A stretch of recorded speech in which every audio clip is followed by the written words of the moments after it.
Zach Wilson, perfect against the Packers is what I'm seeing a lot of.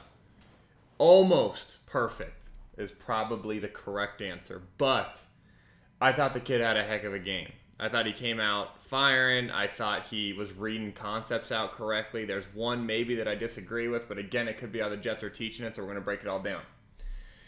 So before, if you haven't already, please like, subscribe, comment, all that good stuff. And then just a reminder, this is just the instant breakdown. Once we get the coach's tape, if we get the all-22, we'll do a full Zach Wilson breakdown. So hope you guys enjoy. We're going to jump right into it. One of my favorite throws of the day for him was just on this pepper concept. What we call pepper, right, is double post. Hey, post, pepper, everything starts with a P, makes everybody feel good. We can remember the plays, okay? This is called a shoulder 8, meaning if the defense is in cover 2, he'll run this more like a cover 2 post, which would be a little further out here and then a little higher. On the shoulder 8, if it's middle of the field closed, he's going to cross face a little bit more to try to get that safety who's playing center field onto him, okay? Then we've got a burst release or spray release, whatever you want to call it. Outside, get vertical, and then he's on the double post. You read this thing out 1 to 2 no matter the coverage, okay? We've probably got a check down somewhere out of his back or something like that. So watch Zach here. You're going to see his eyes. You're going to see him read it inside out and just deliver a strike. So you're going to see his eyes on third down, inside, gets out, all in rhythm. My favorite part is that he reads this perfectly in rhythm. You can watch his feet. Boom, once he hits his back foot, he sticks it, gets his eyes outside, and then delivers a dime. Gosh, he's got some great zip on the ball too, man. So I love that one. Might have been the concept throw of the day for me, okay? This, he's just showing off the touch. Packers are a little bit confused pre-snap. This guy's going to end up getting out here for man-to-man here, okay? I think this guy's going to get inside and he's going to go here. One of these guys is going to be manned up here. The other is playing hole, right? The underneath robber defender, okay? Then we've got man-to-man here, man-to-man here, man-to-man here. Okay, sorry, I need to erase that. Plus, we got the safety going deep. Okay, that's why they're in cover 1 hole. They're just a little misaligned to start. They've got, what the Jets have on is stick nod. What's stick nod? It's vertical through 5, 1 step on the stick, and then get vertical on the nod route, okay? We had stick nod, which was 1 step, and then we had nod duh, which was 3 steps, if we wanted 3 steps on the stick, okay? He's going to get stick step, get vertical. Then we've got the Okie twist running underneath it. You're just going to read this thing 1 to 2. Usually against middle of the field close, which is what 1 hole is, we try to not throw the stick nod. What I'm going to tell you is Zach must have felt like this safety was getting a ton of depth, which freed up this touch ball that he's going to throw. So I want you guys to watch this one. This is just an incredible touch throw down tight. You can see his eyes. So watch his eyes because you can see him right here pushing this safety back. He's probably trying to move him to the right side of the field, / make sure he gets some more depth. A little bit of touch ball in front of him. Takes the hit. Now again, a little bit more high-risk throw there, but heck of a ball if you ask me. Okay?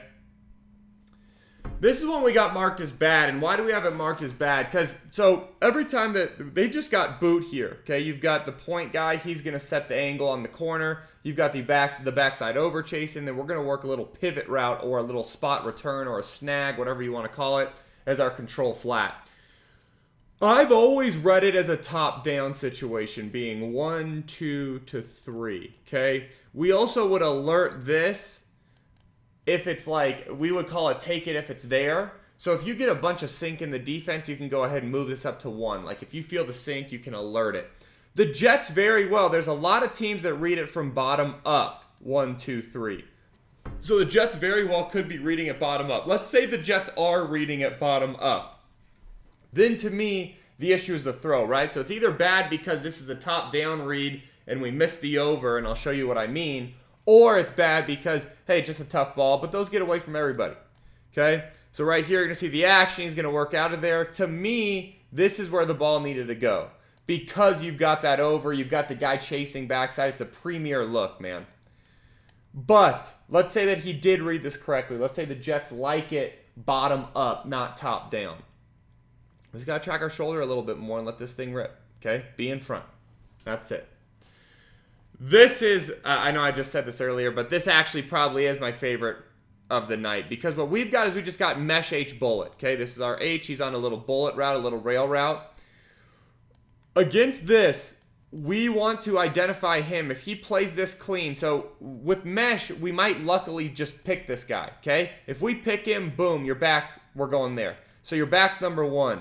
Then this shallow coming to you is number 2. What I want you guys to see is that he starts his eyes to the back, okay? Back's not there. Then he retreats because this guy, I think it's 96, just beats our right guard clean. He retreats to buy time and then hits the shallow. This is as good as it gets on 3rd and 2. Boom, I start there. He sees a clean release from the backer, okay? We got the back covered up. Then he just starts giving ground. That's the best part of this play. The way he just gives ground here and then delivers a freaking dime on the shallow runner across the field. That's just great stuff. Great 3rd down. And then this one's just special, okay? There's not a lot schematically. We're gonna have to get the coach's tape to really find out what concept this was. You've just got a little wheel from the slot, it looks like. But this is unreal. We call it a pull-up shot, which means, hey, if your receiver's running a certain direction, right, running vertical up the field, you want to pull him up with touch, right? If you throw it on time with a lot of zip, that's back shoulder. If it's in like scramble drill or you're navigating in the pocket and there's just a DB on top who's got like a way far off distance and you throw this thing with touch, I mean, this didn't really touch, but if you throw this thing, that's when we call it a pull-up shot. So that's kind of the difference for us internally when we're talking, hey, back shoulder, or we're talking pull-up shot. This is a great pull-up shot here. Okay? You're going to watch Zach just buy time again, and then look at him just pull him up right here. Boom. Keeps him safe from those 2 defenders that were trying to midpoint this thing or go high point this thing, I guess, on the go ball. So, heck. It's a heck of an outing. What was the only issue? Well, the only issue in reality was if the Jets read that bottom up, that was just a terrible ball, right? There were some other things that we'll review on the coach's tape. But all in all, was Zach Wilson perfect against the Packers? Not quite. But boy, did he put 2 good weeks together. So I'm excited to grade this thing out on the actual coach's tape. And I hope you guys join me later this week for the All-22 breakdown. All right.